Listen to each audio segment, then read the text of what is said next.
আমরা কাজ করতে আসি, আমাদের কমিটমেন্ট আছে আমাদের সাধারণ মানুষের কাছে। আপনারা সবাই মিলে একটা সুন্দর নির্বাচন উপহার দিয়েছেন জাতিকে। জাতির সব আমরা কৃতজ্ঞ আপনাদের কাছে। একটা সুন্দর, যেখানে একটা লোক খুন খারাপি হয়নি বাংলাদেশে। এটা বাংলাদেশ স্বাধীনতার পরে একটা ইতিহাস। তো এখন আমি আপনারা অনেক কষ্ট দীর্ঘক্ষণ আপনারা বক্তব্য দিয়েছেন, বক্তব্য শুনেছি।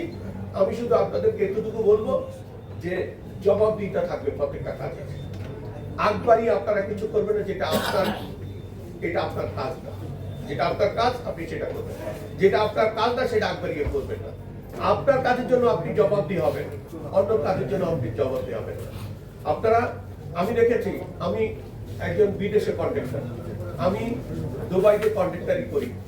আমি 265টা ভিলা 36 মাসের কন্ট্রাক্ট নিয়েছিলাম, আমি 28 মাসে হ্যান্ড ওভার করেছি। আমি দেখেছি কাস্টিং হবে, ওদের ল্যাবরেটরি আছে পাশে, সেখানে তারা টেস্ট নিয়ে সাথে সাথে এটা রেজাল্ট নিয়ে নিচ্ছে, ঢালাই দিচ্ছে। আমার এখানে একটা প্রজেক্ট করতে গিয়ে আমাকে পিডি সাহেব বলেছিলেন, তার আপনি যে প্রজেক্ট করছেন মনে হয় তো আপনি আগে এখানে স্টিকারই আগে বাড়িঘর করে ফেলতেছেন, প্রজেক্ট করবেন কোন দিক দিয়ে? বিদেশের মিনিমাম 10% স্টিকার তৈরি করার জন্য প্রজেক্ট, টোটাল প্রজেক্টের 10% ওরা খরচ রাখে স্টিকার তৈরি করার জন্য। সেখানে একটা টোটাল অফিসটা শিফট করে নিয়ে যায়, টোটাল এক্সিকিউটিভ ইঞ্জিনিয়ার আসবে, সেখানে কি কি দেখবে, আজকে কি কাজ হচ্ছে, নেক্সট কালকে কি কাজ হবে, আগামী এক সপ্তাহ কি কাজ হবে, সেই ম্যাটেরিয়াল পর্যাপ্ত পরিমাণে আছে কিনা, আপনার ম্যাটেরিয়াল ডিটেলসটা আছে। তো যাই হোক, আমরা চেষ্টা করবো আপনাদেরকে নিয়ে ভালোভাবে আগানোর জন্য।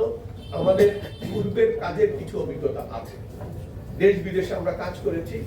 আমরা দেখেছি যারা এক্সিকিউটিভ ইঞ্জিনিয়ার, শুধু আপনি সময় পেলে আপনি এলাকা ঘুরেন, উপজেলা ঘুরেন, কোথায় নতুন আমাদের চিন্তা দিতে পারেন, নতুন প্ল্যান দিতে পারেন, যেটা দিয়ে আমরা আগিয়ে যেতে পারি। আমরা একেবারে কি বলে, আপনারা ইঞ্জিনিয়ার, আপনারা নতুন কিছু আইডিয়া আমাদেরকে দিতে পারেন। আপনারা প্রতি সপ্তাহে 1-2 বার একটা উপজেলা ঘুরবেন, দেখে আসবেন যে এইভাবে কি হবে। আমরা আশা করছি আমরা ঢাকার যিনি প্ল্যানার, আমরা অচিরেই প্রোগ্রাম করব। আমরা হেলিকপ্টার দিয়ে অন্তত মিনিমাম 2-3 দিন আমরা শরীয়তপুরটাকে ঘুরাবো।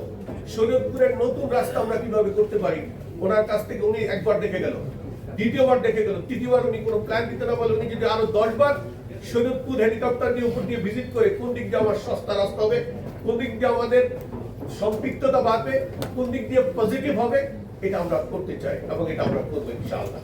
আমরা প্রয়োজনে পার্সোনাল পকেট থেকে পয়সা দিয়ে আমরা হেলিকপ্টার দিয়ে প্ল্যানারকে, যারা সিটি প্ল্যান করেন, এরকম দেশ বিদেশ আমার বন্ধু আছে, তাদেরও সাথে দুবার আমার ঢাকাতে যে সিটি প্ল্যানার আছে তাকে আসবে। আমরা একটা নতুন শরীয়তপুর করতে চাই। আমাদের 3 জন ইয়াং, আমরা এই 3 জন সংসদ সদস্য হয়ে আমরা বিশাল একটা পরিবর্তন করতে চাই। যিনি আমাদের মিয়া নুরুদ্দিন অপু সাহেব সরাসরি মাননীয় প্রধানমন্ত্রীর সাথে সম্পৃক্ত আছেন। অতএব আমাদের ফান্ড নিয়ে কোনো সমস্যা হবে না। 2, আমরা সবাই কর্মঠ। আমরা দীর্ঘদিন এই দলটা করে যাচ্ছি, গত 44 বছর যাবত। এই দলের থেকে আমাদের শিকার কিছু না, ভুলার আছে। দল কি চায়, দল আমরা কমিটমেন্ট যেন ঠিক নেই। শহীদ রাষ্ট্রপতি জিয়াউর রহমান বলে গেছেন, কথার কাজে মিল থাকতে হবে। আমরা যা বলেছি আমাদের মাঠে, যে কমিটমেন্ট নির্বাচন চলাকালীন যে কথাগুলি বলেছি, সেগুলি বাস্তবায়ন করতে হবে। বাস্তবায়ন কারা করবে? আমরা ফান্ড আনবো, এক্সিকিউশন আপনারা করবেন।